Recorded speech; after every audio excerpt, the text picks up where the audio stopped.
Right, hi everyone, it's Dr. Lalitaa here, and today's video is all around building self-esteem. So what we're going to do is we're going to go through, first of all, what self-esteem is. We'll be going through some examples and then also applying it to you as an individual and if it's relevant for you. Now, what I always say is take what you need from this webinar and let's get cracking with it. So, first of all, the aims of these webinars are to develop practical tips to help you look after your emotional and mental well-being. So what we're going to do is, like I said, go through different examples, but also help you to understand how self-esteem has an impact in your life. Now, remember this, we did this a few weeks back where we went over just the early experiences, core beliefs, assumptions of rules, trigger, thoughts, feelings, physical sensations, behaviors, and I'm not just going to read them out. I'm actually going to go through them and give you an example. So imagine, for example, a automatic thought being, or let's think of a situation. So you're at the gym. I know it's difficult to think of that right now being COVID, but you're at the gym and one of your friends, they just walk past you. And that's your trigger. So the situation is you're at the gym, you're having a workout, but your friend walks past you, and that then becomes the trigger. And the trigger is feeling like quite rejected or quite hurt, and thinking, why did she just walk past me? What did I do? What did I do that was so wrong that she had to walk past me? And then overthinking it and feeling quite overwhelmed as a result. Now, your physical sensation might be that you start to feel quite tensed and quite anxious because you're like, I don't get this. Like, why did they just walk past me? And as a result, it has an impact on your behavior, which might be that you go and find this friend and ask them, like, what have I done that's wrong? Or you will avoid this friend thinking that they don't like me, so I need to just stay away from them. They don't like me, so I won't talk to them. So there's all these different things that can keep coming up for you, and we can get sort of stuck in this vicious cycle. And that's why it's so important for us to truly understand how these thoughts, feelings, and behaviors impact on our life. Now, going back to assumptions and life rules. So in this same situation of this friend walking past us, an assumption or life rule might be that friends say hello to you if they like you, or friends always will make the first move in talking to you. And a core belief might be that I'm a good friend. And it might be come from an earlier experience of you having difficulties at school making friends, or that you've had problems with friends saying to you that you're not trying enough with us, or you're not being a good friend to us. So all of these things then can have an impact on the way that you then present in that one situation. And that's why it's so important to try and understand where are these thoughts stemming from and where are they coming from. And often it's through our beliefs that are manipulating how we're seeing the world around us and how we choose to see the reality that we're living in. So moving forward, self-esteem. What is self-esteem? So self-esteem, it refers to if you want to, what you can do is you can just take a picture of this, but this is self-esteem. I'm just going to move myself out the way.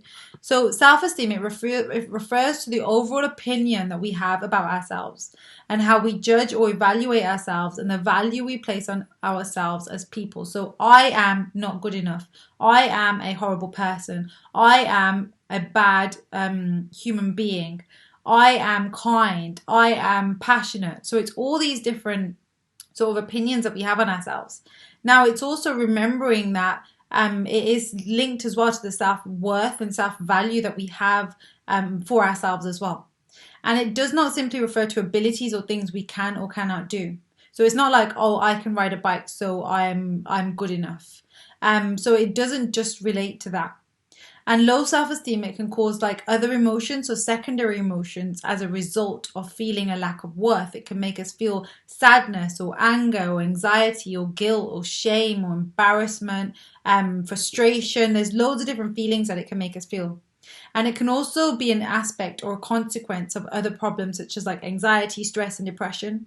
Because when people come in, often you start working with them and they may present with like low mood or anxiety or depression. And often when you start breaking down the different symptoms that they're presenting with, you start to realize, hang on a minute, there's more going on for this individual. And it can come back down to how they feel about themselves and the overall opinion that they hold. Now, If someone doesn't like who they are, they might put on so much pressure on themselves to try and be this perfect person that they think they need to be in order to get this value back from other people around them. So this one friend that walked past you in the gym, you're thinking, well, why didn't they say hello? What's wrong with me? And you start questioning yourself. Whereas actually it might just be that she's had an argument with her partner and her mind isn't just in the present right now, and she literally genuinely walk past you without seeing you. But it's how we then react to that situation which is really powerful. So moving on, so low self-esteem is expressed as self-criticism and self-blame and self-doubt, and we're basically just, it's like we have this, let's imagine, it's like we have this little inner critic sitting on our shoulder, and this little inner critic is just looking at the world around you and is just finding any little excuse to criticize you or to belittle you, and it's just sitting there waiting. And often that becomes the inner critic within us. It becomes the thought process within us where it's like, hang on a minute, where is this coming from? And like, why do I constantly have to belittle myself? And it could be a simple thing like, why haven't you done this properly at work? Or why you should have finished all this work by 7 o'clock. Why has it taken you so long to do? And then you start to then hurt yourself as a result of that. And when I mean hurt yourself, is like you push yourself to the limits. And often then that can then lead you to feeling quite anxious, quite stressed, quite overwhelmed. And it all comes from or stems from the ability not to see the value that you hold for yourself. So the negative bias in self-perception, it leads to the reinforcing of a vicious cycle. And what you do is you just keep making the unrealistic. So this little inner critic is just, it's unrealistic, and it's just creating or seeing the world through a tinted lens. And that lens isn't the lens that you have to live life by, because that lens is only showing you that it's not good enough. And if a person has a low opinion of themselves, they tend to find it difficult to assert their needs. And they often are very, very apologetic and avoid challenges and opportunities. So there's so many different things going on in the world around them, but they may not take these opportunities because they feel they need to keep themselves safe, feel like they're in control of their life that they're living, and not put themselves in situations where they might end up feeling like they're not good enough or feeling rejected, because that then will reinforce the inner critic that you're not good enough. So the impact of low self-esteem on a person's life, it can vary depending on how negative or balanced their beliefs are about themselves. And again, it's trying to make sure that, yes, we all have an inner critic within us, but it's how does your inner critic take over your life? Does it prevent you from taking opportunities to put yourselves in challenges? If it does, then yes, maybe it needs a little bit more work to help you manage it. And it's never to get rid of your inner critic. You won't ever get rid of your inner critic, because your inner critic is there to protect you, to keep you safe. But in some ways, it spreads out in a way where it prevents you, and it goes too far, where it will then prevent you from taking opportunities or taking part in challenges, all these different things. So this is what I've done here is I've just basically split self-esteem. I've split it up. So there's self-doubt side of things. So this is like this part here is a scale of 1, and this is like the high end of lacking in self-doubt.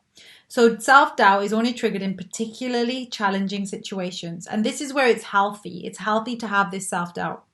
It's generally managed without stress, without distress or difficulty, and more positive perspectives on the self is otherwise available. Problems seem potentially solvable and not rooted in the person's identity.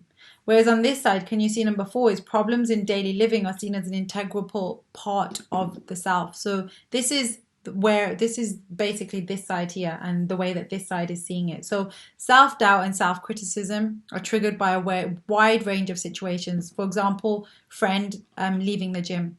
And it's highly distressing and disabling. So it can prevent you then from just focusing and carrying on everyday life now. Its negative perspective on the self is seen as fact, and no more positive view is available.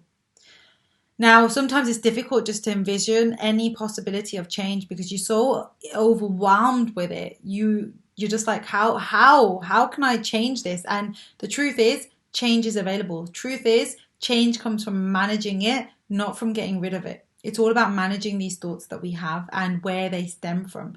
So if we have that understanding, it can help us move forward. So an example here. So I'm going to make myself smaller here. So I'll go here. So this is Ben, and I know that we used Ben before we used him in anxiety in the past. So Ben's back, and Ben this time Ben this time is lacking in self-esteem. So we're going to go through Ben's history. So Ben grew up in an affluent community of educated professionals, and they valued academic and athletic achievement. And his family were very loving, but he was told quite a lot that he was very sensitive and emotional, and that he just needed to toughen up. Now, Ben was picked on in school, and he found it difficult to make friends, and Ben lived his life believing that people just didn't want to be his friend. But he hid this. He hid this away. So can you see how happy and smiley he is there? Well, actually, he hid the fact that he found it difficult to make friends, and he put on a facade of what he thought people wanted him to see. So, and he also worked extra hard in his job. He worked extra hours, even though he didn't like his job, he still did it because he thought the more he did, the more value he was adding to himself. And if he did not meet his standards, he would feel very disappointed in himself, very upset, very annoyed with himself. And then from these reactions of people and how they would feel, he would feel like I'm really sensitive. So he'd hide that part of him away. He'd suppress this part of him trying to be something that he basically thought he needed to be. And since he believed that he was inadequate, he believed that he wasn't good enough, he just felt anxious in situations that required him to perform, and he started to avoid them. So he didn't go out as much, he missed opportunities, missed challenges. So again, there's so much more behind an individual than what we actually see. Now, moving on from this and going back to low self-esteem. So I'll make myself bigger again. So low self-esteem, it reflects the core beliefs we have about ourselves. And this is, again, the deeper belief system that we have. So Ben has a deeper belief, I'm not good enough. Because when he was sensitive, when he was talking about emotions growing up, his family were quick to say, just toughen up. So he learned that I'm not good enough the way I am. So he learned to be something that he thought he needed to be. And the beliefs seem to us as facts and reflections of the truth about ourselves, but they're opinions, interpretations, and this is why we can change them. And these opinions are conclusions that we've drawn and interpretations that we've created from different situations. So again, this comes back to us going back to one of the previous experiences that we've been through and how that has had an impact on us. And based on our core beliefs, we make rules or standards for who we should be and how we ought to behave, for what is acceptable and what's not. So assumptions, again, they often sound like, if I don't have friends, then I am not good enough. And what that can do is we start to live life based on these assumptions, as opposed to focusing on what is really going on. And often it's the assumptions that then overwhelm us.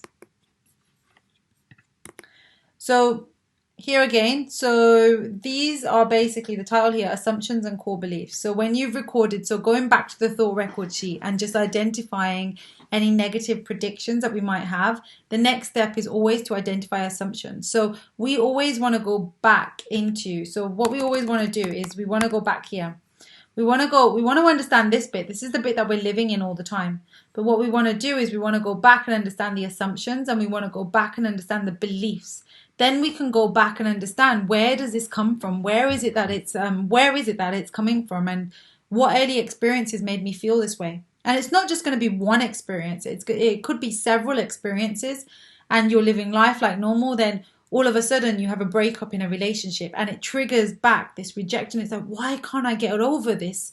Why can't I just get over it? I've got over all these other previous people and this person wasn't important in my life, but why can I not get over it?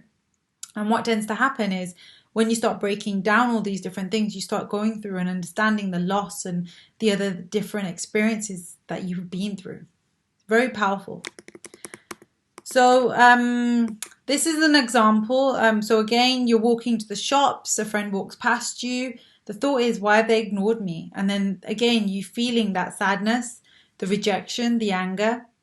You feel quite tense physically. And your behavior might be then to avoid or not go out or just overeat, drink alcohol, go out on a mad night out, because the deeper feeling is the rejection, the anger, the sadness. But the behavior that you're presenting with is the avoidance, is the I'm not going to go out. Or it's the overeating and just indulging in alcohol and food because you feel like you need to do that in order to avoid the feeling. And the feeling is the distress of the rejection, the sadness, the anger, and to try and remove the physical sensations that you're feeling with this as well. So what we're going to do is to take action from your thoughts is, again, this is very similar to what we did last time. So questioning your unhelpful thoughts is about discarding everything negative. It's not about discarding everything negative, but about getting a more balanced view by considering all other options. So it's almost like externalizing, right? This is my self-esteem. My self-esteem sits and waits and it's looking for things around me in the world around me to tell me that I'm good enough. But what we want to do is we want to develop the deeper meaning. So we want to go back into understanding this deeper meaning here of, hang on, what is my core belief here? What is my core belief and where is it stemming from? And you want to be able to feel like I am good enough yourself without feeling that the world needs to tell you this. It's you standing in your power yourself and believing this. And this is where the power lies. This is how you develop self-esteem. And I've got courses on this, but what we'll do is I can do more on self-esteem and building self-esteem in some of the next webinars, just to give you more of an overview over what self-esteem actually means. Now, if of course you feel like you have any questions at the minute, feel free to just give me an email. Send me an email if you have any questions around self-esteem or anything else that we've spoken about today. Just send me an email and I'll always get back to you. But on that note, what I want you to take away from today's session is that everyone has self-esteem. Everyone manages their self-esteem.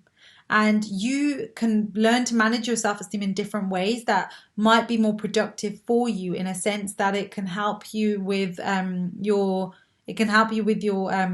productivity, with you taking new challenges, with you taking opportunities, with you developing your relationships, not just with your friends, but with your family, with romantic relations, people at work, all these different relationships. So it's a very powerful influence self-esteem has on you.